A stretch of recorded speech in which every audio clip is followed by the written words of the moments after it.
Welcome to the Care Clinic Pod. I'm Emma, and this is Jones. Okay, so today we're doing a deep dive on something I find really interesting.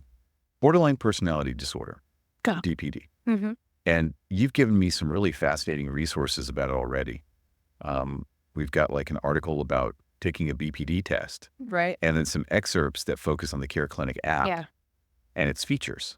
Interesting. So I'm kind of excited to unpack all this, especially because I think there are a lot of misconceptions about BPD out there. Yeah, for sure. And I think when we hear borderline personality disorder, I think a lot of people, their minds maybe go to like, oh, that's someone who's just really emotional. Right.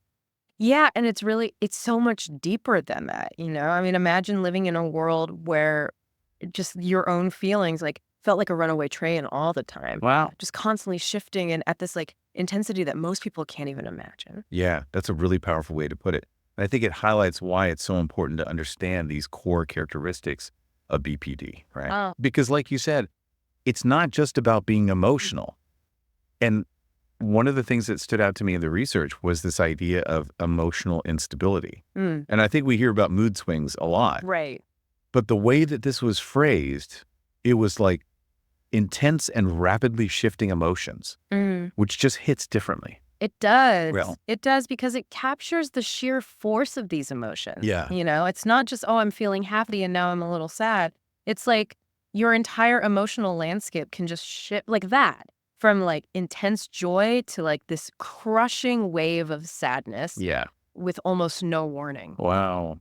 And it can be completely overwhelming. I can only imagine. And I mean, just hearing you describe it, it makes you think about like how much energy it would take to just manage those emotional shifts on a daily basis. Oh, absolutely. And like, no wonder even simple tasks can feel insurmountable sometimes. Totally. And on top of that, then you've got this like fear of abandonment, which is so much more than someone just not liking to be alone. Right. Like imagine feeling like you have to go to these extreme lengths to avoid being rejected Yeah. and the kind of strain that puts on your relationship. Oh, absolutely. Just even thinking about those times where, I've felt a little bit of rejection, even in like small ways, and you overthink it and there's that self-doubt that creeps in. Absolutely. If you amplify that exponentially, it must be just terrifying. It really is about understanding the why behind a lot of the behaviors too. It's not about, being clingy or needy. It's like this really deeply rooted fear. Right. And without the right support and tools, it can be incredibly difficult to manage. For sure. And then there's this concept of chronic emptiness that I have to admit I didn't really quite grasp at first. It's a tough one. But the way that it was described as this persistent void that it never goes away. And you're constantly searching for something more, even when you have things in your life. Right. It's like, that analogy of the glass that's always half full, no matter how much you pour into it. It's a good one. Yeah, it really is. And that's kind of how this chronic emptiness was described for a lot of people with BPD. Yeah, and it's like this underlying sense of just incompleteness that can be really difficult to shake. And it doesn't matter what you achieve, how many people love you. It's this constant internal struggle. Wow. And, it makes it that much more important to talk about like what happens after a BPD diagnosis, right? Absolutely. Because it sounds like from what I've read, there's a lot of hope. Yeah. But first, you have to know what you're dealing with. Exactly. And that's where like professional evaluation is so important. Yeah. We have to be so careful about self-diagnosing, especially with something like BPD, because it often coexists with things like anxiety and depression. So, really getting a thorough evaluation is absolutely key to getting the right support, And those BPD tests that we were talking about. Yeah. This is where they come into play, right? Yeah, exactly. It's not just about like, Googling a list of symptoms and being like, oh yeah, I relate to that. Right. It's about giving those professionals, the therapists, psychologists, whoever, it's giving them the tools they need, right? Exactly. Yeah. To help them make a more accurate diagnosis. Like, think of it like a detective gathering clues. Okay. It's not like- So are we talking like structured interviews, questionnaires, that kind of thing? Yeah, exactly. And even, more in-depth psychological evaluations. It's not like a one-size-fits-all. Right. It's really up to, again, that trained professional to figure out what tools are appropriate in each individual case. Because BPD can present so differently from person to person. It really highlights how important that professional interpretation is. Absolutely.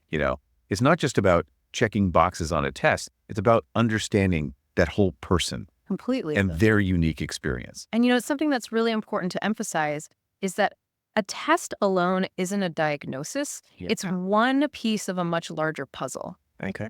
The diagnosis itself comes from a professional who's able to take all of that information, the test results, the person's history, their observations, and make an informed assessment.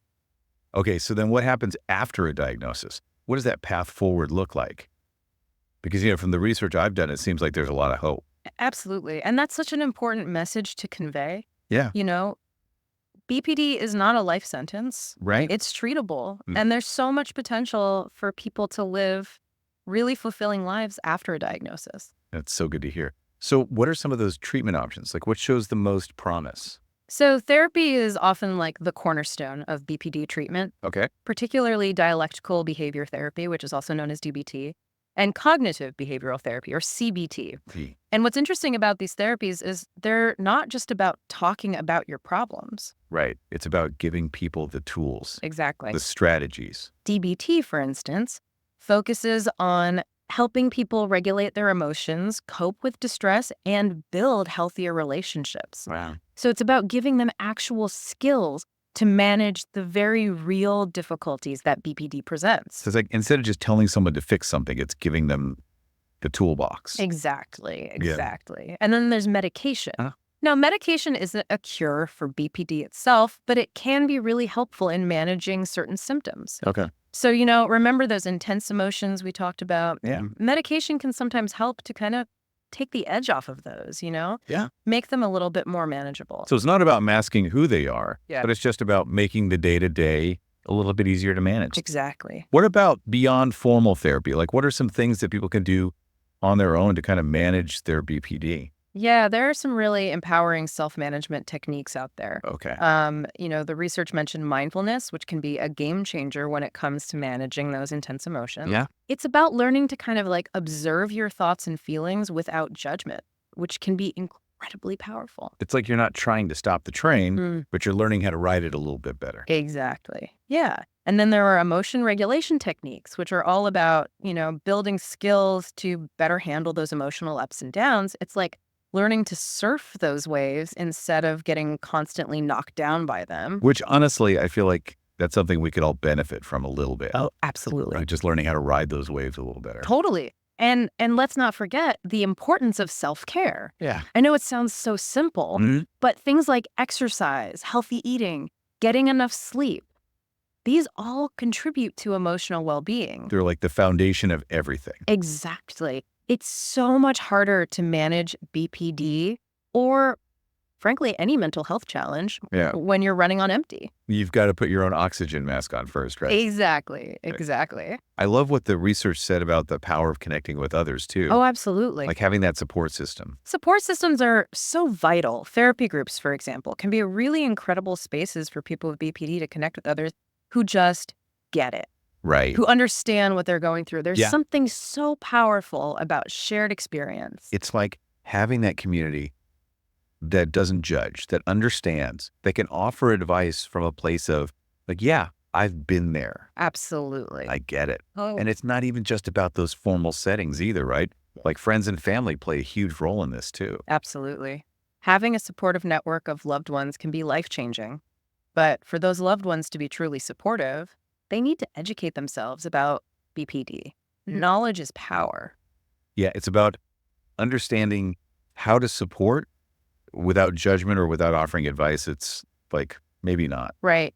Not accurate or helpful. Yeah. And it can be as simple as, reading a book, doing some research online, or even just having like those open and honest conversations with the person who has BPD.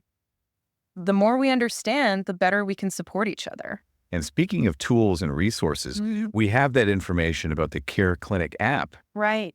And while it's not specifically designed for BPD, it seems like it could be a really helpful resource for like anyone. Yeah. Who's just looking for support with their mental health. Totally. That mood tracking feature is really cool. Oh, yeah. That stood out to me too. Imagine being able to like track your moods over time, notice patterns, maybe even start to identify your triggers. Like that kind of self-awareness can be so empowering. Totally. Like, what if you start to notice, oh, every time I scroll on social media for an hour, I tend to feel more anxious. Right. Maybe I should limit my screen time. Exactly. Or maybe you notice your mood tends to dip at a certain time of day, and then you can plan accordingly. I love that. Puts you back in the driver's seat. Yeah, it's about like taking that control back, Yeah, And that's something that this app seems to really emphasize. totally. And it goes beyond just mood tracking too, because it's got those mindfulness exercises built right in. Right. And we were just talking about how valuable mindfulness can be, especially for managing those intense emotions that can come with BPD. Absolutely. So to have those tools right there in your pocket whenever you need them. It's like a portable toolkit Yeah. for your mental well-being, and not just any toolkit, one that you can personalize. Oh, yeah. I love that. Like the research mentioned that Care Clinic is really customizable, so you can tailor it to like your own specific needs and preferences. See, that's what I love about it, because everybody's mental health journey is going to look different. Of course, yeah. So having that flexibility is huge. Exactly. It's about like finding what works for you and having tools that can kind of adapt and grow with you. And it's not all about like just managing the tough stuff either. They've got those self-care resources in there too, Oh, yeah. which I think sometimes we forget how important those are Right. for building that that strong foundation. Self-care is huge. Yeah. And I think having those reminders, those resources available can really help people prioritize those acts of self-care that often like fall to the wayside? It's like having a little cheerleader in your pocket. Right. Exactly. Okay, so we've covered a ton of ground today. Mhm. We talked about like the core characteristics of BPD, Hmm. what that diagnosis means, the treatment options that are out there. We did. We even touched on how technology can play a role. Mm-hmm. And as I'm kind of like wrapping up this deep dive in my head, I keep coming back to this idea. Like we talked a lot about the what of BPD, but I almost think it's more important, or I guess just as important, to talk about the how. Yeah. How do we as a society create a space where people with BPD feel seen and heard and supported? That's such a good question. And honestly, I think it starts with education, challenging those misconceptions, those stereotypes that we see. It's about recognizing that BPD isn't a character flaw, it's a real mental health condition. Yeah, and it's about recognizing the strength and the resilience of the people who live with it, Absolutely. celebrating those journeys of like recovery and self-discovery. Yes. And creating a culture of empathy and understanding where people feel safe to come forward and ask for help without the fear of shame or stigma. Because at the end of the day, I think everybody deserves that support and compassion when it comes to their mental health. 100%. So on that note, I think we'll wrap up our deep dive on borderline personality disorder. But for everyone listening, keep the conversation going, keep learning, keep asking questions. For sure. Knowledge is power. It really is. Mm-hmm. Until next time, everybody.